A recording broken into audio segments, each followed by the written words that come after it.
Everybody knows everything's bigger in Texas, and there is a Texas-sized showdown going on in the major leagues right now. BetOnline is your #1 source for all your baseball wagering info. Up-to-the-minute stats, news, scores, matchup breakdown. Only one place to go, BetOnline. Plus, don't you get it twisted.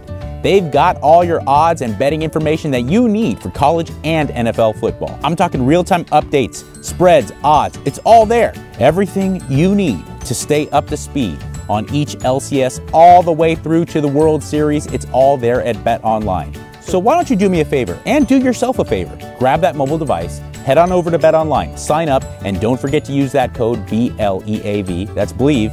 Get yourself a 50%. That's right.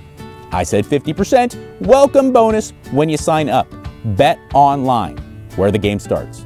I hope you're ready to have your mind blown with the greatest health and fitness information on the planet. Yes, bitch! Yeah, buddy. All right, it's the Mikey Likes You podcast. I am Mikey, who likes. You are you, who is liked. What a great system. Today, I wanted to get some stuff off my chest. Some of it is going to be helpful and productive. Other stuff, mainly one topic, it was just so wildly, aggressively concerning to me. And so few things are concerning to me. But this one really, genuinely scared me. And it has to do with health and fitness, so I wanted to kind of dive right into it and give a real experienced view and advice and talking to you young men, mostly young men and some young women out there, because there is a whole new growth of really dangerous behavior being promoted, or at least glamorized, on TikTok and Instagram and YouTube and things like that. So I wanted to dive into that. But first things first, I want to say thank you to Giorgio, the man who makes this show possible from a visual and audio standpoint. I want to say thank you to BetOnline, who has always had my back. First Attachment, who makes the best nutritional supplements on the planet. In fact, I pulled one of the clips that I'm going to talk about from a First Attachment talk with Allie Gilbert, who is the queen of men's health. Use code Mike10 if you're going to check out First Attachment. I can't recommend them enough. And of course, the patrons, all of you at every tier, thank you so much, because you do help make this show a reality, and you help make it feasible for me to look at this as something I can do for a living, not just kind of a vanity project. And you top tier clients, you know who you are. It means so much to me that you would invest that much. It has, honestly, aside from the money, the fact that you would have the trust to turn over your desired transformation and put it in my hands, and be that open to me. A lot of people that I work with, all of the people I work with, it's not just about sets and reps and eat this, don't eat that. There's a level of vulnerability that you have to have, where it's like, this week, my wife's been driving me crazy, and because of that, I've had nothing but pizza and cheesecake, and my boss is a fucking asshole. And that's really at the core of where you get these huge body transformations when you look at it from the inside out. Because anybody can eat egg whites, and anybody can lift weights. It's, can you get control over yourself in a holistic fashion to be able to do it for years and years and years, or for just a long period of time in general? And so thank you. It's a good tie-in, because the first thing I want to go over is, I'm very, very upset. I get very, very prickly about the fitness industry in many facets. It is bothersome to me. But one area that makes me so mad is this notion of like speedy results. It's very lucrative to sell people this idea of the 28-day get ripped for summer program, or use this product and bulk up, gain 5 pounds of muscle in 30 days. And the reality is, with anything, but you can see it very clearly with body transformation or with sports performance, but with anything in life that is really powerful, really meaningful, it takes forever. It takes a long time to do anything. Anything that you look at the end of your life and go, wow, that was very meaningful to me. This was very powerful to my life. Being a good parent, developing a career that you're passionate about, making lots of money in whatever said career, if you want to do that, okay? A successful marriage or romantic relationship. All of these, every one of these things, recovery from drug addiction, developing an addiction, none of these things happens quickly. All of these things that are powerful, both in a negative and a positive direction, oftentimes take a very long time, and they take a consistent level of effort for a prolonged period of time. And one of the main reasons why I think there is so much malaise in this country in particular, I can't speak to other countries, but I can say for North America, right, is because we have become hijacked by this notion of let me get this quickly. If I can't get this quickly, then it must not be worth doing. And it's actually the opposite that's true. There are some things that are very quick and they give you immediate kind of gratification that are awesome. I'm not going to look, when you have that piece of pizza or a couple pieces of pizza, when you have that, you work a long day, you work a hard day, and you deal with your family and you do what you can to put food on the table and to keep your wife and your husband happy and your kids and you better fucking believe at night, if that's your thing, cracking open a couple beers or taking a bong load is fucking awesome. And I'm not saying don't do those things if you're able to regulate it. What I am saying is that these meaningful, powerful kind of ideas, like I said, when you're on your deathbed, whether it be tomorrow or in 40 years, you understand that it comes with a lot of sacrifice, a lot of work, a lot of effort, and a lot of discomfort over a prolonged period of time. So I want to show this clip of this lady, Allie Gilbert, who, again, I like her very much. She's very smart, very smart. The Allie Gilbert on Instagram. She has this client that she wanted to show off, and she should, because this is an amazing transformation. And she puts up this guy. He's not that fat. He's not like he's just like a normal dude. But she wanted to show what is possible in 3 years. 3 years of working with this man who started from like not that bad a place. He's just kind of a pudgy dude. So check this out. Watch this video. And then again, keep in mind what you're normally seeing. Showing up.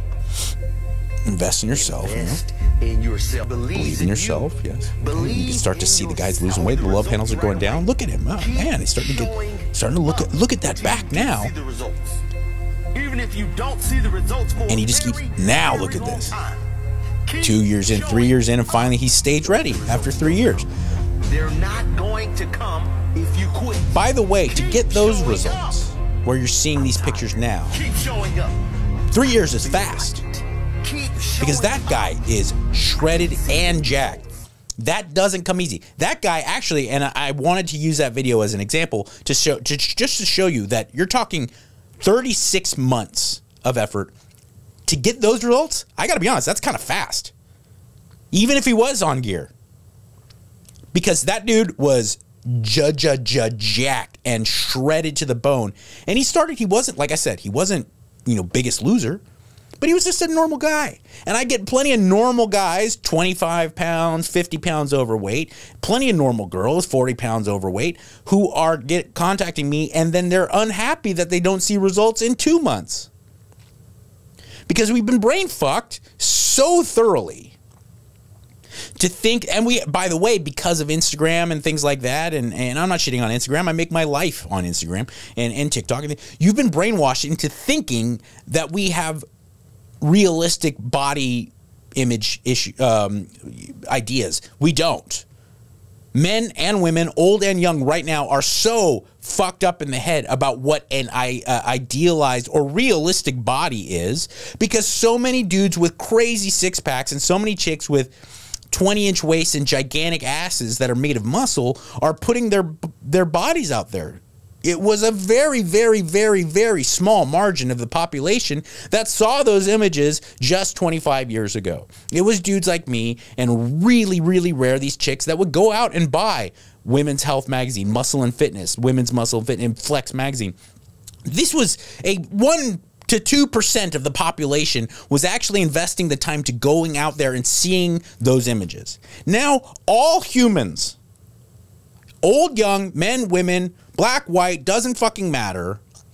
You are inundated with this imagery of these guys who have fucking shredded abs and women with diced glutes and big booties and tight little waists. And you have this really disproportionate idea of what a body should look like. Okay?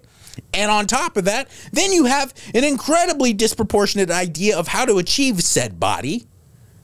And you go and you work your ass off and you lose 25 pounds of fat and you gain a little muscle and you're like, why don't I look like fill in the blank chick? Why don't I look like Chris Hemsworth in Thor Ragnarok or Jason Momoa? And you realize, like, A, those people have god tier genetics. Most of them are using performance enhancing drugs at a pretty high level, and they train their fucking asses off because they get millions of dollars to do that. They get to forego all the shit that we have to worry about to achieve that body because that's how they put food on the table. Dwayne "The Rock" Johnson literally puts food. Yes, is he an actor? Is he a wrestler? Of course. But the reality is like Dwayne "The Rock" Johnson is rich because he's jacked as fuck. Okay? He's not Christian Bale. I think The Rock is great on camera. I think The Rock in his prime in like the Attitude Era was one of the greatest people on the mic. He was so fucking talented and funny on the mic. The Rock's awesome. But let's be clear. The Rock makes millions of dollars because The Rock is jacked as fuck. Crazy jacked. And so you better believe when he's spending 4 hours a day splitting up his workouts into cardio in the morning and weight training at night and having I know Rob Corddry.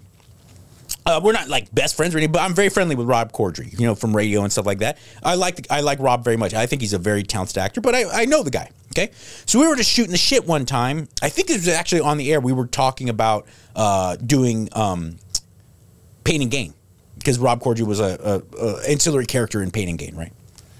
So I go, what's The Rock's eating like? Because we were talking about, he was saying how great Dwayne, he's so hardworking, Dwayne "The Rock" Johnson, he's actually very talented and he's hardworking and he's doing, I go, what's eating like for that dude? Because he's so big. If you've never met The Rock, you forget, he's not only buff, he's like 6'3", he's huge. And Rob Corddry told me, on set, there were dudes, that was their job, he'd be eating one meal, they're cooking another. And they bring it to him in between takes. He'd be like, we're doing a take, and The Rock would just get like a bowl of shrimp and rice. You know, you hold on a minute. And then they go and do that. And then sure enough, while he's eating that shit, they're cooking another meal. And then chicken and rice is coming in a couple hours, you know? What normal person has that luxury? None. Zero people. Okay? So don't have this disproportionate idea of what your body should look like, because you're inundated with said imagery.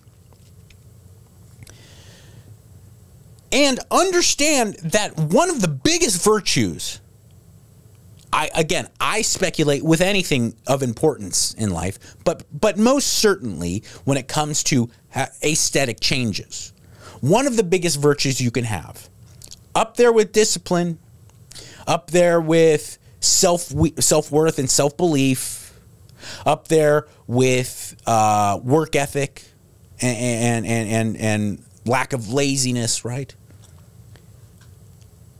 Maybe above all of that, patience. You have to have some level of patience. If you want too much too quickly, you will not only not get your intended goal, you're going to push it farther away. If you train twice a day for 2 hours because you're like so desperate to get jacked, you're going to put yourself in the hospital. Or at the very least, you're going to put yourself in bed sick, calling in sick to work, not being able to train for 2 weeks at a time, 2 months at a time. You try to just overstep your boundaries And next thing you know, you've actually gotten yourself farther away. If you want to get jacked so desperately that you're eating 6,000 calories a day, you're going to get so fat that you're now so much farther away from being jacked that you've shot yourself in the foot. Here's Dr. Mike Israetel, again, another guy who I respect very much. He certainly... People in the fitness industry get catty and they talk shit. But one thing's for sure, Dr. Mike Israetel knows what he's talking about when it comes to hypertrophy and body transformation. And here he is talking about gaining mass. Listen to what he has to say. The thing about getting big is that it requires you to add size. The only way you can add size is if you eat more calories than you burn. If you eat 1,000 more calories than you burn, you're going to get really fat very fast. If you eat 100 more calories than you burn, no one's going to notice that you're gaining anything. But somewhere between 250 extra daily calories and 500 extra daily calories, which reflects gaining roughly half a pound to a pound per week, that's going to add some size. 0.5 pounds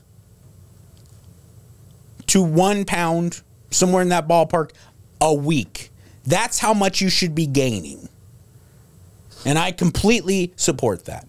You get so gangbusters about being a jacked monster that you start eating 3,000 more calories than you should be eating.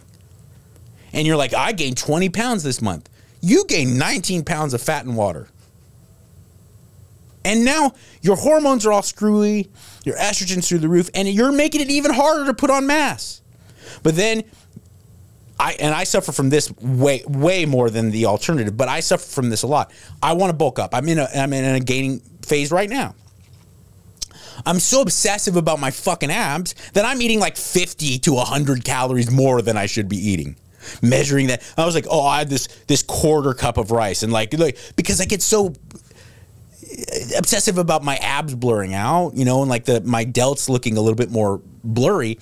And then now I'm not gaining any muscle anyway, right? So you have to have the patience, the self-control, to play the long game. I'm going to gain a pound, maybe if I'm lucky, of muscle a week. That's like top tier. That's like Ronnie Coleman, okay? But natural athletes with normal genetics, you're 0.5 if you're lucky. 0.5 pounds you should be gaining a week. Maybe a pound a week. And so that over 2 months, 3 months, you may have gained 15 pounds. I mean, that's crazy. I think hopefully if you're a fan of this show, you had Justin Harris sitting on this couch right here talking about it a couple months ago, and he trains the best bodybuilders in the world, some of the best bodybuilders and physiques in the world. And he said, you're lucky. You're actually lucky if you're gaining 5 pounds of muscle. You know, if you're just looking at it from a scientific approach, you're finding 5 pounds of muscle in a year. 5 pounds of muscle is a lot. It make a huge difference if you don't get fat. But this is reality. Okay, once you get really, a guy like me, 45 years old, and been training a long time, I'm not going to gain 5 pounds in a year is realistic. But if you're just getting started, newbie gains, and you're young, you got great hormones, and you're ready to go, you could gain 15 pounds of muscle in a year. A year. But if you want it too quickly, if you don't have the patience, you're going to gain 45, 50 pounds in a year. And guess what, shithead? It's going to be mostly fat and water. And I talked about it with Conor McGregor, you know, a year ago when we first started seeing those pictures of Conor McGregor. And the internet's like, oh, Conor's getting huge. He's getting jacked. I was like, no, Conor's fat. Look at his bloated ass face. Because he tried, you know, he's a guy who was probably going from burning just extraordinary amounts of calories a day from training, being a professional MMA fighter at a high level. You have no idea the work that, I mean, just the exhaustion that they're putting their body through on a day-to-day basis. Shatters his leg, so he's not doing that.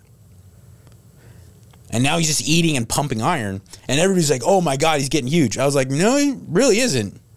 He really is not. I mean, I think he's, because Conor McGregor also has great genetics and is clearly a very fast twitch guy.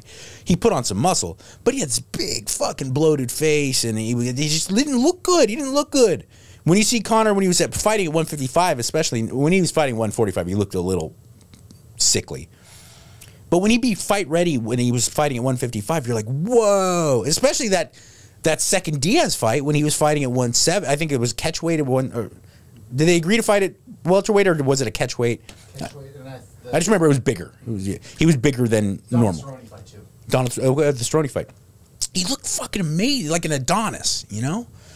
And just don't get it twisted. Like, weight gain is not the goal. You want to put on mass, you got to have patience. If you want to lose body fat, you got to have patience. If you try to have a let's say you have your baseline for maintenance is 2,000 calories. If you try to eat 1,000 calories for 3 weeks to get ready for some event, like, you're really not burning a lot of body fat. You're just sucking water and muscle mass out of yourself. You ever watch Survivor? Those people lose like 40, 50 pounds. And it's not a good thing. If weight loss is just what you want to do, just starve yourself. Trust me, you'll lose a shit ton of weight. You'll lose a shit ton of weight. You're not losing the weight you want to lose, because you have to have the patience to have like a 500 calorie, 250 calorie deficit over a crazy long period of time, and train and take care of yourself and sleep and be kind to yourself and do all this stuff. And you got to do it forever. But when you achieve that, if you were, like my guest last week, Laura Masetich, when you see her body now, she's not just a chick who lost a bunch of weight. She is a bad bitch, like a straight baddie, and she was huge and fat. Do you think that happened quick? No. She had to play the long game. And the light at the end of that tunnel was really far away. And she just didn't stop. Boom, pounding, pounding, pounding, keeping going. And there were probably times where there wasn't much progress. There wasn't much motivation to keep going. Because you're like, ugh, I feel like I've been more perfect on my diet this week than any. And I think I might have gained a pound. As we all do, from sodium and the humidity in the air and water we drink. It's not a linear thing. But she kept pounding. And then when you get that, when you achieve that, the results are so much more fulfilling than just stepping on a scale being like, I'm lighter. But you know as well as I do, and I don't even have to see your ass, that you get in front of the mirror and you're like, yeah, I lost 40 pounds, but I'm not exactly happy with what I'm seeing. And I'm certainly not happy with how I feel. Can't really sleep that well because I'm starving and I'm edgy. Because it's not how it's supposed to go. You can't just bypass all that. Okay? So I just wanted, I'm sure it was a little bit long-winded, but I am passionate about that. Because I do think the narrative right now, the very popular narrative is, this is how I should look, and it's completely unrealistic. And the alternative narrative, sorry, not the alternative, the concurrent narrative is that, and I should do that pretty quickly. Neither are true. The idealized body for you may be something like Dwayne "The Rock" Johnson. It may, if you're a girl, it may be, Jessica Biel in her, or so, one of these Instagram models. That's fine. But don't sell yourself short if you make amazing results and it doesn't necessarily equate to what those people are achieving, because they get paid big bucks to look that way. And almost all, certainly the people I just mentioned, have crazy genetics, crazy off the charts genetics. You know what I'm saying? I have a buddy, Mike Safi. He and his brother both. I'm trying to book him on the show. They're out in Southern California, but I'm going to try to line it up. I like Mike very much, and I don't know his brother, but he just won Masters at the Mr. Olympia. They're both Masters Olympia champions, okay? They're both, or Mike is a natural Olympia champion, and his brother's a Masters Olympia. They're natural, drug-tested world champions of physiques. Shredded, amazing full muscle bellies, okay? I look pretty good. I'm not going to lie, for a 45-year-old guy, I'm looking good. I'll never, no matter how long or hard I train, look like either of the Safi brothers. Why? Their shoulders are this wide. Their waists are like this. Out of the womb, they already beat me. I have a big blocky waist, a short torso, I have some pretty broad shoulders. I think naturally lucky, but Mike's it doesn't. You know, of course. Then you start putting the pieces together. They are both dominant track stars in high school. I was a good athlete and all, but I was never fast, gifted. They were blessed with amazing fast twitch muscle. They have teeny little waists, big wide shoulders. Everything's working out for them. Does that change the fact that they grind? No, they grind their ass off. But I can't ever get disappointed if I do all the gear and train crazy and have the perfect diet and not look like that guy or those gentlemen. They win. You know? I'll never look like Brad Pitt in Fight Club. Brad Pitt's like 6'4" and thin. He's a naturally thin guy. But with clothes on, if I stand next to Brad Pitt, you'd be like, "Oh, the tall fella doesn't work out, does he?" Because it depends on what you look. Don't shoot yourself in the foot thinking that you don't have advantages. Can I look like Tom Hardy in Warrior? Fuck yeah, I could. I probably have at times.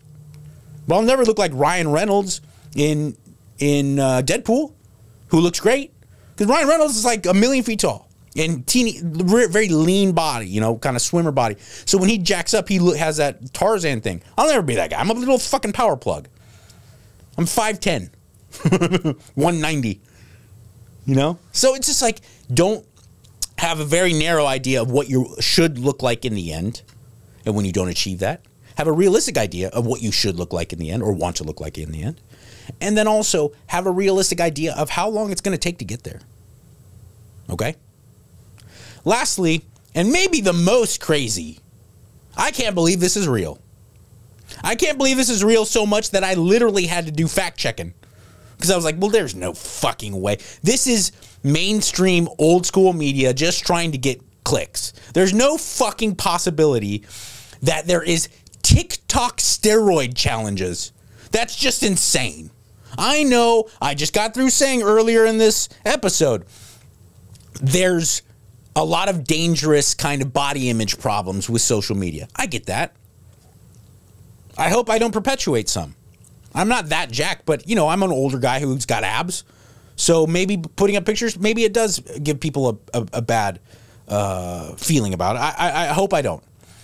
But I don't think it's so bad that there's literal TikTok steroid challenges, because we all know that TikTok is geared towards young children. And so that there's it's literally tantamount, in my opinion, to being TikTok fentanyl challenges. That's how crazy it is to me as someone who used steroids as a young person. I want to preface this all by saying, if there's one thing that I will pat myself on the back for and say that, oh, you know what, that is an asset. That is something that I have in my quiver that I do well. And a lot of it is mostly by circumstance. It's not even that I have some talent. It's just the way my life played out. Is that when I hosted Loveline for a decade, maybe a little over a decade, this is an advice radio show where lots of times people will call up with silly stuff. You know, hey, how do I ask my girlfriend out? You know, or how do I ask this girl out I sit next to in my math class, right? Sometimes I can't stop farting. You know, there's a lot of silly, fun stuff too, because I was doing it with a physician sitting next to me, Dr. Drew. But especially towards the end, as society started to change a little bit, there's a lot of serious shit. I'm 17. I'm addicted to meth. There was a lot of serious stuff, a lot of addiction, a lot of abuse. And if I could honestly, confidently say, like, well, that is what I have going for me, is that I made a shit ton of mistakes, especially when I was young. And I would take these calls, and 100% of the 10 out of 10 times, I would be able to talk to that young girl, young guy, and I'd be like, listen, I know. I don't think, I know. The last thing you want to hear is some old fart like me telling you what to do and what not to do. I get that. I hated that shit too. But I've been where you are. I sympathize, and I'm empathic. Be very careful and really rethink what you're doing right now when it comes to fucking chicks without a condom. When it comes to using meth, using heroin, using pills, drinking like crazy, drinking and driving, all these things. It wasn't like the Nancy Reagan era, like when I was a kid and you have DARE officers coming in and being like, don't just say no. Don't you? I'm like, shut the fuck up. It literally made me want to go. I was like, well, I'm gonna say yes because this is insane. There's a 40-year-old person telling me what to do and what not. I'm not doing that. I'm not sitting here saying, hey, 19-year-old guy who looks up to, Brock Lesnar, don't use steroids. What I'm saying is I've done it, and it's a bad idea. The overwhelming lion's share of young people that are going to use performance-enhancing drugs have no fucking clue what they're doing. And these are immensely dangerous drugs, especially when used irresponsibly. Do you know the difference between an anabolic and an androgenic compound?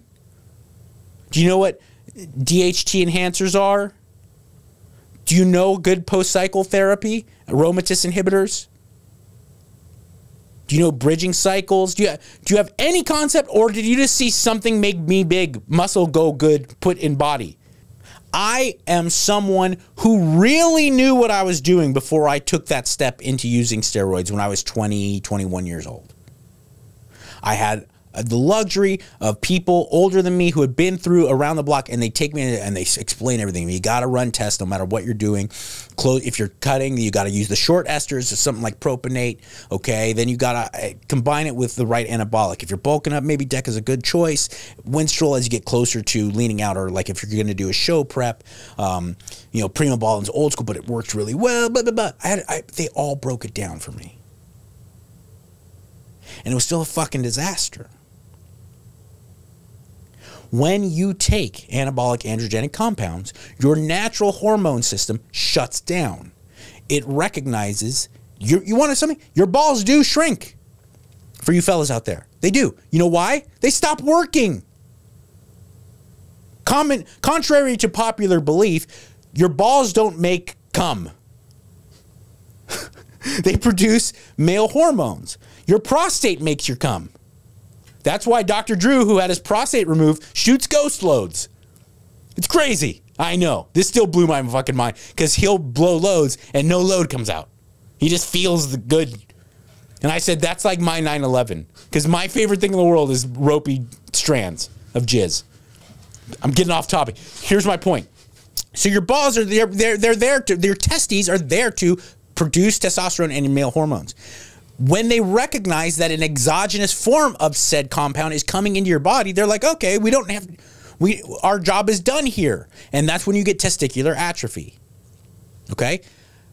When you purposely shut down your testicular function and subsequently your endocrine and hormonal systems, that took me a decade to get back to normal function. A fucking decade. And I had friends in high places that gave me good advice on Clomid and HCG and real post-cycle therapy. And to just get myself out of the emotional downfall of losing gains, of feeling the immediate negative psychological effects of putting those drugs in my body when I already had perfectly high testosterone levels and sex-binding globulin, hormone globulin, all these things. I was already healthy. I was 21 years old, working out. And you're going to suppress everything and then throw those dice to have a good decade, maybe? It could be shorter, could be longer, but it's going to be a long time of getting yourself sexually, emotionally, physically, psychologically back to where you feel good about any of that again. You're going to put that on the line for a fucking cycle when you're already hormonally great? Check yourself, man. It's not worth it. Now, if you're a young guy who's in the major leagues, yeah, all bets are off. I don't give a fuck. If I made millions of dollars to do certain things with my body, I'd be like, look, I totally get it, dude. Don't get caught. You're a professional grappler. You're a professional model. You're a professional bodybuilder. You're on the fringes, and take my advice or not, but I kind of get it when that advice goes over your head because, look, that's your livelihood. I'm not endorsing it. I'm not saying it's worth it, but it's different. If you're just Johnny Cool Guy who wants to be buff, or Molly Flatbutt who wants to have Instagram model booty, don't do it. Because I guarantee you with 100% certainty, if you don't lie to yourself and you have the discipline and the willpower and the belief in yourself to follow through with eating right and training, you will look amazing. Because, newsflash, you're fucking 20 or 19 or 23 or whatever the fuck you are. I'm 45 fucking years old. You are already functioning. I take hormone therapy to get to where you are now. Literally. I just started hormone replacement therapy earlier this year, and I have to get my blood taken by a doctor, and so that I could be in a healthy range. What is a healthy range? What you have right now, fuckface. I hate to make a joke. I'm being dead serious. So check this out. So I see this screen cap on MSNBC, right? And it says steroid TikTok videos aimed at teens get millions of views on the app, according to the report. And I don't do what is common for people your age I'm talking to now. I actually read the article, and I was going, well, that sounds bad. I don't know. MSNBC, and this isn't a partisan thing because it could have been Fox News. It doesn't matter. I was just like, this seems like something that would get a lot of attention. I don't know if they're steroid TikToks, because then again, I also am kind of self-aware. I'm 44 or 45. I'm not on TikTok. That's kind of, what kind of fucking loser am I? What am I going to do on TikTok? I'm an old man with kids and shit. So I just don't know. I'm not familiar with like the way things work on TikTok, you know? So I just kind of wrote it. I was like, I think that's a scared. I don't know. I cut you kids in the TikTok a little bit more slack. I was like, there's no fucking way. Because like I said, I kind of look at it like there's meth TikTok. And I'm like, there's no way there's fucking meth TikTok. We would all kind of collectively go like, that's a bad. Sure enough, I go to Google. I go to TikTok. I just on the browser. I don't even have the app, you know, and I go and I put in steroid TikTok and steroid TikTok challenges, and there's a ton of fucking steroid TikTok challenges. It blew my fucking mind because of all the stuff I was just talking about. I was young using steroids. It's not a good idea. It's actually profoundly dangerous. It can ruin your life. It didn't ruin my life, but it came damn near close. I had to have a tremendous level of psychological, emotional, and medical support to pull my shit out of the hole that it creates. And here is challenges to do, and like, yeah, let's show off our...